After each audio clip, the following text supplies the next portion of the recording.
Welcome to our YouTube channel senior education. आज हम बताने जा रहे हैं कि डायनामिक चार्ट क्या होता है। डायनामिक चार्ट बेसिकली क्या है कि एग्जांपल के तौर पे हमने ये ग्राफ लिया है जिसमें हम डिफरेंट कंट्रीज़ की बुनियाद पे उनकी सेल चेक कर रहे हैं। एग्जांपल के तौर पे ये ऑस्ट्रेलिया कंट्री आपको शो हो रही है, तो ऑस्ट्रेलिया के अंदर हम सुजुकी, होंडा, यामा और टोयोटा की सेल कर रहे हैं, तो उसकी सेल कितनी है और उसकी सेल के अकॉर्डिंगली आपको यहाँ पर ग्राफ नज़र आ रहा है। अगर मैं यहाँ पर कंट्री को चेंज करता हूँ और मैं यहाँ पाकिस्तान सेलेक्ट करता हूँ, तो पाकिस्तान को जैसे सिलेक्ट किया तो आप लोग देखोगे कि हमारा ग्राफ की वैल्यूज़ भी चेंज हो गई हैं और यहाँ पर वैल्यूज़ भी चेंज हो गई हैं। तो ये ग्राफ हमें बता रहा है कि पाकिस्तान की सुजुकी और होंडा की सेल पाकिस्तान में कितनी है और ये ग्राफ उसको शो कर रहा है। और इसी तरीके से अगर यहाँ पर मैं दूसरी कंट्री सेलेक्ट करता हूँ, ऑस्ट्रेलिया सेलेक्ट करता हूँ, तो ऑस्ट्रेलिया में हमारी इन प्रोडक्ट्स की सेल कितनी है और हमारा यहाँ वो वैल्यूज़ भी चेंज हुई और उसी तरीके से हमारा ग्राफ भी चेंज हो गया। तो बेसिकली हम ये करते क्या हैं, तो हम इस वीडियो में जानने जा रहे हैं कि हम ये तमाम चीज़ें कैसे बनाते हैं। तो चले स्टार्ट करते हैं अपनी वीडियो को। आपको ये वीडियो बहुत पसंद आएगी। मज़ीद ऐसी वीडियो को देखने के लिए हमारे चैनल को लाइक भी कीजिएगा, सब्सक्राइब भी कीजिएगा और शेयर भी कीजिएगा और इस वीडियो को एंड तक देखिएगा। चले देखते हैं कि इस वीडियो को हम कैसे बनाते हैं। चलो हम शीट 1 पे आ जाते हैं। यहाँ पर आपको एक शीट नज़र आ रही है। इस शीट के अंदर आपको एक कॉलम नेम का नज़र आ रहा है, एक प्रोडक्ट नेम का नज़र आ रहा है, एक कंट्री का नज़र आ रहा है, एक सिटी का नज़र आ रहा है और सेल का नज़र आ रहा है। बेसिकली इस शीट का मकसद ये है कि ये हमारे सेलर्स हैं और ये सेलर जो है ये प्रोडक्ट्स सेल कर रहे हैं, इन कंट्रीज़ में कर रहे हैं और इन सिटीज़ में कर रहे हैं और ये इन सिटीज़ में इन सेलर्स की सेल है। तो हमने चेक बेसिकली ये करना है कंट्री वाइज इन प्रोडक्ट्स की सेल कितनी है। तो हम एक ऐसा शीट बनाएंगे जिसके अंदर ना सिर्फ हम एक फार्मूला लगाएंगे, फार्मूला के ज़रिए हम ये देखेंगे कि कंट्री वाइज अगर हमने किसी भी प्रोडक्ट की डिफरेंट सिटीज़ के अंदर, डिफरेंट कंट्रीज़ के अंदर सेल देखनी है तो वो कैसे कैलकुलेट की जा सकती है। फिर उन्हीं की बुनियाद पर हम एक ग्राफ बनाएंगे और ग्राफ के ज़रिए हम अपना जो भी डाटा जो है वो ग्राफिकली आपको शो करेंगे। तो ये कैसे करेंगे, तो सबसे पहले हम क्या करेंगे, आप लोग देखेंगे कि हमारे पास प्रोडक्ट नेम और कंट्रीज, आप इस कॉलम में देखें कंट्रीज बार बार रिपीट हो रही हैं। फॉर एग्जांपल इसके अंदर पाकिस्तान 2 दफ़ा आ रहा है और इस तरह यूके आपको 3 या 4 दफ़ा नज़र आएगा और इसी तरह आपको जो अमेरिका है वो भी 2-4 दफ़ा नज़र आएगा। तो हम सबसे पहला काम क्या करेंगे, हम सबसे पहले इस डाटा को फ़िल्टर करेंगे और फ़िल्टर करके जैसे हमने यहाँ पर डाटा रखा हुआ है, ये डाटा कैसे रखा हुआ है हम चेक करेंगे और फ़िल्टर ऐसे करेंगे कि जो वैल्यूज़ रिपीट हो रही हैं वो वैल्यूज़ रिपीट ना हो और वैल्यूज़ एक दफ़ा आएँ। तो इसके लिए करने के लिए तरीका कर क्या है कि हम सबसे पहले अपने डाटा टैब में जाएंगे और वहाँ पर एडवांस फ़िल्टर पर जाएंगे। एडवांस फ़िल्टर पर जाने के बाद हम अपनी सेट करेंगे लिस्ट रेंज बेसिकली हमारी क्या है, हमने कंट्री को सिलेक्ट करना है। जैसे ही हम कंट्री को सिलेक्ट करेंगे तो ये हमारी लिस्ट ऑफ रेंज सिलेक्ट हो गई। दूसरा ऑप्शन ये है कॉपी टू अनदर लोकेशन। इसका मतलब ये है कि हम जो इसका जो फिल्टर करना चाहते हैं वो इस लोकेशन पर नहीं करना चाहते, किसी और लोकेशन पर करना चाहते हैं। तो हम यहाँ पर कॉपी टू अनदर लोकेशन वाला ऑप्शन सेलेक्ट करेंगे और उसके बाद हम ऑप्शन सेलेक्ट करेंगे कॉपी टू, कि हम बेसिकली कॉपी कहाँ करना चाहते हैं। तो हम इसको सिलेक्ट करके यहाँ पर किसी भी जगह पर क्लिक कर देंगे। एग्जाम्पल के तौर पर मैं यहाँ पर क्लिक कर देता हूँ कि मुझे यहाँ पर कॉपी फिल्टर हुआ डाटा चाहिए जो रिपीट ना हो रहा हो। और रिपीट कैसे नहीं होगा, यहाँ पर आपको एक एंड पर ऑप्शन नजर आ रहा होगा यूनिक रिकॉर्ड ओनली। इसका मतलब ये है कि डाटा वही आए जो यूनिक है, जो रेपिटेशन ऑफ डाटा हमें नहीं चाहिए। तो जैसे ही मैं इस पर टिक करूंगा और ओके करूंगा तो आप लोग देखोगे कि आपको कंट्री के कॉलम में से वो डाटा तमाम वापस पूरा मिल गया जिसके अंदर आपको डाटा रिपीट नहीं हो रहा, लेकिन वो कंट्री जो एक दफ़ा भी आई है वो हमारे पास सामने शो हो गई है। यही प्रोसीजर हम प्रोडक्ट के लिए भी करेंगे। प्रोडक्ट के लिए कैसे करेंगे कि हम वैसे ही एडवांस फिल्टर पर जाएंगे। एडवांस फिल्टर पर जाने के बाद हम अपना प्रोडक्ट का कॉलम जो है सिलेक्ट कर लेंगे और जैसे ही प्रोडक्ट का कॉलम सिलेक्ट करेंगे उसके बाद हम अपना कॉपी टू अनदर लोकेशन पर जाएंगे और ये सिलेक्ट करेंगे कि हमने ये डाटा हमें कहाँ चाहिए। एग्जांपल के तौर पे हमें ये डाटा यहाँ पर चाहिए और यूनिक रिकॉर्ड ओनली पर हम क्लिक करेंगे और ओके करेंगे तो हमारा रिकॉर्ड यहाँ पर हमें शो हो जाएगा। अब नेक्स्ट हमने क्या करना है, तो नेक्स्ट हमने क्या करना है, हम शीट 3 पर जाएंगे। शीट 3 पर एक छोटा सा फॉर्मेट में ऑलरेडी बना चुका हूँ।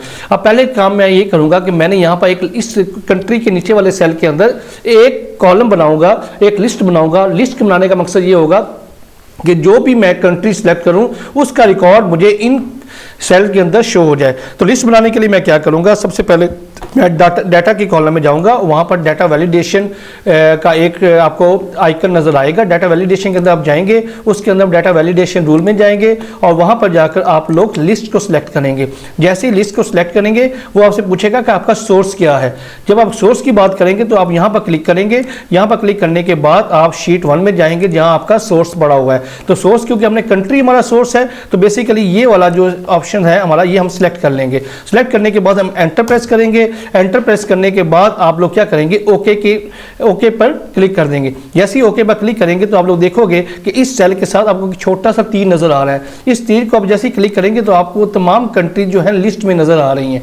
इस लिस्ट में आने की बुनियाद पर आप जो भी कंट्री सिलेक्ट करेंगे, एग्जाम्पल के तौर पर यहाँ पर मैं ऑस्ट्रेलिया सिलेक्ट कर लेता हूँ, तो जो भी कंट्री सिलेक्ट करेंगे उसका रिकॉर्ड आपको इस सेल के अंदर नजर आ जाएगा। फिर हम क्या करेंगे, इसके बाद हम क्या करेंगे, शीट 1 पर दोबारा जाएंगे और प्रोडक्ट का जो कॉलम है हम यहां से प्रोडक्ट जो है हमारी जो हम प्रोडक्ट डिफरेंट कंट्रीज में सेल कर रहे हैं उनको कॉपी करेंगे और कॉपी करने के बाद हम दोबारा शीट 3 पर आकर इस सेल के अंदर हम उसको पेस्ट कर देंगे। ये हम पेस्ट कर दिया, सॉरी, इसको दोबारा सेलेक्ट करेंगे। जैसे इसको सिलेक्ट किया, कंट्रोल C किया और उसके बाद शीट 3 पर गए और शीट 3 पर जाके इसको हमने पेस्ट कर दिया। तो ये प्रोडक्ट्स हमारे यहाँ पर शो हो जाएंगी। जो जैसे हमारे प्रोडक्ट्स यहाँ पर शो हो जाएंगी उसके बाद हम नेक्स्ट काम क्या करेंगे, नेक्स्ट हम एक फार्मूला लगाएंगे। फार्मूला लगाने के लिए हम क्या करेंगे, फार्मूला हम ये लगाएंगे, एग्जांपल के तौर पर हम ये चाहते ये हैं कि जो यहाँ कंट्री सिलेक्ट हो उसकी जो उस कंट्री में जो भी हमारी प्रोडक्ट सेल हो रही हैं उसकी सेल इस कॉलम के अंदर मेंशन हो जाए। तो इसके लिए हम क्या करेंगे, एक फार्मूला लगाएंगे सम इफ का। तो हम क्या करेंगे, इक्वल टू साइन प्रेस करेंगे। जैसे इक्वल टू साइन प्रेस करेंगे उसके बाद हमारे पास एक फार्मूला होता है सम इफ्स। सम इफ्स फार्मूला क्या काम करता है, सम इफ्स फार्मूला ये करता है कि अगर हमने सम करना है और सम के अंदर कोई कंडीशन लगानी है और कंडीशन एक से ज्यादा लगानी है तो हम सम इफ्स का इस्तेमाल करेंगे। तो हम यहां पर लिखेंगे सम इफ्स। जैसे सम इफ्स का मैं इस्तेमाल करूंगा, इक्वल टू सम इफ्स का जैसे ही फार्मूला लगाएंगे तो सबसे पहले हम क्या करेंगे, आपको शो हो रहा होगा सम रेंज। तो सम रेंज बेसिकली क्या है, वो रेंज जहां पर हम जो अपनी सेल की हुई प्रोडक्ट्स है उसको सम करना चाहते हैं। तो हम शीट 1 में जाएंगे और शीट 1 में जाके अपने सेल वाले कॉलम को सिलेक्ट कर लेंगे। जैसे ही हम कॉलम को सिलेक्ट करेंगे उसके बाद हम कॉमा प्रेस करेंगे। कॉमा प्रेस करने के बाद वो पूछ रहा है क्राइटेरिया रेंज 1। क्राइटेरिया रेंज 1 क्या है, तो क्राइटेरिया रेंज 1 बेसिकली हमारा क्या होगा, वो कंट्री होगी कि जिसकी बुनियाद पर हम अपनी सेल को चेक करना चाहते हैं। तो हम क्या करेंगे, कॉलम वाला जो कंट्री वाला कॉलम होगा उसको सिलेक्ट कर लेंगे। जैसे इसको सिलेक्ट करेंगे, सिलेक्ट करने के बाद हम कॉमा प्रेस करेंगे और वो कह रहा है, उसके बाद वो पूछ रहा है क्राइटेरिया 1। क्राइटेरिया 1 बेसिकली क्या है कि हम क्राइटेरिया 1 में कौन सा सेल रखना चाहते हैं। तो बेसिक हम दोबारा शीट 3 पर जाएंगे और शीट 3 पर जाके इस सेल को सिलेक्ट कर लेंगे। क्योंकि इस सेल को इसलिए सिलेक्ट करेंगे कि हम चाहते हैं कि इस सेल के अंदर जो भी कंट्री शो हो उसका रिजल्ट हमें इस सेल के अंदर मिल जाए। तो हम इस सेल को क्या कर देंगे, फिक्स कर देंगे। फिक्स क्यों करेंगे, इस सेल को इसलिए फिक्स कर देंगे कि जैसे ही फॉर्मूला हम नीचे ड्रैग करें तो ये वाला सेल का रेफरेंस जो है नीचे ड्रैग ना हो। तो इसको फिक्स करने के लिए हम F4 यूज करेंगे। F4 कमांड इसलिए यूज होती है कि हम सेल को फिक्स कर सकते हैं और उसका एड्रेस जो है वो फिक्स हो जाता है। उसके बाद हम कॉमा प्रेस करेंगे। कॉमा प्रेस करने के बाद वो पूछ रहा है क्राइटेरिया रेंज 2। क्राइटेरिया रेंज 2 क्योंकि हमारे फॉर्मूला के अकॉर्डिंगली वो क्या हो सकता है, हमारी प्रोडक्ट्स हो सकती हैं क्योंकि हमने कंट्री वाइज प्रोडक्ट्स की सेल चेक करनी है। तो क्राइटेरिया 2 क्या है, हमारी प्रोडक्ट्स है। तो प्रोडक्ट्स जो हमारी शीट 1 में पड़ी हुई हैं हम क्या करेंगे, उस रेंज को सिलेक्ट कर लेंगे, प्रोडक्ट्स की रेंज को यानी कॉलम को सिलेक्ट कर लेंगे। सिलेक्ट करने के बाद हम कॉमा प्रेस करेंगे और कॉमा प्रेस करने के बाद हम शीट 3 पर दोबारा आएंगे और शीट 3 पर आकर हम इस प्रोडक्ट को सिलेक्ट कर लेंगे कि हमें फिलहाल पहले सेल के अंदर इस प्रोडक्ट की जो है सेल चाहिए। तो हम इस प्रोडक्ट को सेल करेंगे, सिलेक्ट करेंगे। सिलेक्ट करने के बाद हम कुछ भी नहीं करेंगे, इस फॉर्मूला को क्लोज करेंगे और अपना रिजल्ट चेक करेंगे। जैसे ही हम ब्रैकेट बंद करेंगे और आप लोग देखेंगे कि हमारे पास उसका रिजल्ट आ गया है। तो जैसे ये आप लोगों के सामने उसका रिजल्ट शो हो गया है। अब जैसे ही हम इस पर क्लिक करते हैं, फॉर्मूला को नीचे ड्रैग करते हैं, तो आप लोग देखोगे कि सारा रिजल्ट हमारे पास सामने शो हो गया है। यानी हम ये फॉर्मूला लगाने के काबिल हो गए हैं। इन 2 सेल के अंदर आप क्या करेंगे, इन 2 सेल के अंदर आप लिख सकते हैं, फॉर एग्जांपल ये प्रोडक्ट्स लिख सकते हैं यहां पर और यहां पर आप लोग लिख सकते हैं सेल। ठीक है, आप इसको बोल्ड कर सकते हैं, सेंटर कर सकते हैं, वो तमाम काम कर सकते हैं जो आप ऑलरेडी करते नहीं हैं। ठीक हो गया। तो उसके बाद हम क्या करेंगे, हम यहां पर एक ग्राफ रिप्रेजेंट करेंगे कि हम इन तमाम वैल्यूज को ग्राफिकली शो करना चाहते हैं। तो ग्राफिकली शो करने के लिए हम क्या करेंगे, सबसे पहले यहां पर कोई भी एरिया सेलेक्ट कर लेंगे। एरिया को सिलेक्ट करने के बाद हम इंसर्ट में जाएंगे, इंसर्ट में हमारे पास डिफरेंट ग्राफ्स आपके पास सामने पड़े हुए हैं, उनमें से हम कोई भी ग्राफ सेलेक्ट कर सकते हैं। ग्राफ बेसिकली क्यों होता है? ग्राफ बेसिकली इसलिए होता है कि हम अपनी वैल्यूज को ग्राफिकली शो करना चाहते हैं। यानी ये जो हमारी सेल आ रही है, ये सेल हम ग्राफिकली शो करना चाहते हैं। इस ग्राफिकली शो करने के लिए हम कोई भी यहाँ से ग्राफ सेलेक्ट कर सकते हैं। आप कॉलम ग्राफ भी सिलेक्ट कर सकते हैं, लाइन ग्राफ भी सिलेक्ट कर सकते हैं, पाई भी कर सकते हैं, बार भी सिलेक्ट करते हैं, कोई भी सिलेक्ट कर सकते हैं। फॉर एग्जाम्पल मैं कॉलम चार्ट सिलेक्ट करता हूँ। कॉलम चार्ट में मैंने ये वाला ऑप्शन सिलेक्ट कर लेता हूँ। जैसे ही ऑप्शन सेलेक्ट करूंगा, अब इसके अंदर कोई वैल्यूज नहीं है क्योंकि अभी अब हमने इसमें कोई वैल्यूज इनपुट नहीं की। अब यहां से डायरेक्ट जाकर भी कर सकते हैं। दूसरा ऑप्शन ये किया जा सकता है कि आप इसके ऊपर राइट क्लिक करेंगे और राइट क्लिक करने के बाद आपको एक ऑप्शन नजर आएगी सिलेक्ट डाटा। अब सिलेक्ट डाटा के अंदर जाएंगे। सिलेक्ट डाटा के अंदर जाके आप लोगों को यहाँ रेफरेंस नजर आएगा कि आप किस रेफरेंस, कौन सा ऐसा रेफरेंस है जिसको आप ग्राफिकली रिप्रेजेंट करना चाहते हैं। तो आप क्या करोगे, इसको खत्म करके यहां से अपना ये वाला जो सेल है इसकी वैल्यू को आप लोग सिलेक्ट कर लेंगे। इसकी वैल्यू को सिलेक्ट करने के बाद अब जैसे ही ओके करेंगे तो आप लोग देखेंगे कि आपके पास ये ग्राफ नजर आपको आ रहा होगा।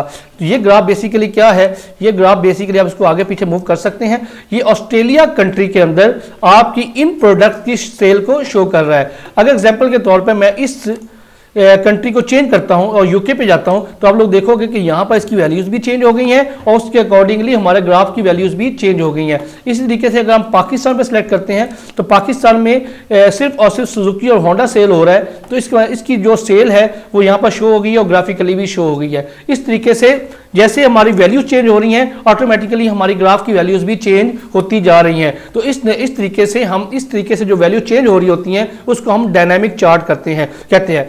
इसको मजीद बेहतर बनाने के लिए आप लोग ये कर सकते हैं, आपके जब ग्राफ पर सिलेक्ट करेंगे आपको यहाँ पर डिज़ाइन टैब, लेआउट टैब और फॉर्मेट टैब नज़र आ रहा होगा।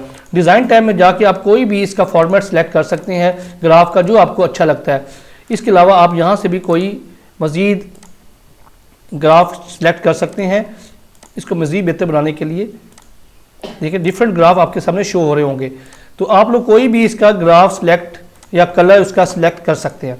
उसके बाद हम क्या करेंगे, यहाँ इस सेल पे क्लिक करेंगे और इस सेल पे हम ये चाहते हैं कि जो भी कंट्री यहाँ पर शो हो वो कंट्री हमें इस टेबल के ऊपर भी नजर आए। तो हम लोग यहाँ पर क्या करेंगे, सिंपल यहाँ पर इक्वल टू साइन प्रेस करेंगे।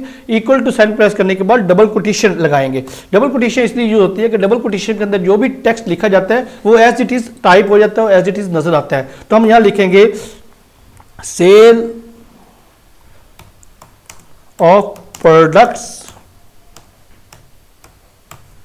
इन स्पेस डालेंगे, डबल कोटेशन बंद करेंगे और उसके बाद हम एंड का साइन डालेंगे। एंड का साइन डालने के बाद हम इस सेल को सिलेक्ट कर लेंगे और जैसे ही हम एंटर करेंगे तो ये वाला जो कंट्री है यहाँ पर हमें शो हो जाएगा। अब जैसे ही आप लोग यहाँ पर कंट्री चेंज करेंगे, फॉर एग्जाम्पल यूके करते हैं तो यहाँ पर भी sale of product in UK, और इसी तरीके से अगर आप यहाँ पर ऑस्ट्रेलिया करते हैं तो sale of product in Australia. तो ये बड़ा प्यारा फंक्शन है जो मैंने आपको बताया है। इसमें अब ये छोटे से फंक्शन की वजह से जो भी यहाँ वैल्यू चेंज हो रही होगी ऑटोमेटिकली आपके टेबल के हेड पे उसकी वैल्यू चेंज हो जाएगी। इसी तरीके से आपको ये ग्राफ नजर आ रहा है, आप लोग इसकी मदद से आप डिफरेंट वैल्यूज को चेक कर सकते हैं। तो आप उम्मीद करते हैं कि आपको हमारी वीडियो पसंद आई होगी। मजीद ऐसी वीडियो देखने के लिए हमारे चैनल को लाइक भी कीजिएगा, सब्सक्राइब भी कीजिएगा और शेयर भी कीजिएगा और हमें दुआ में याद रखिएगा। बहुत शुक्रिया। अल्लाह हाफिज़।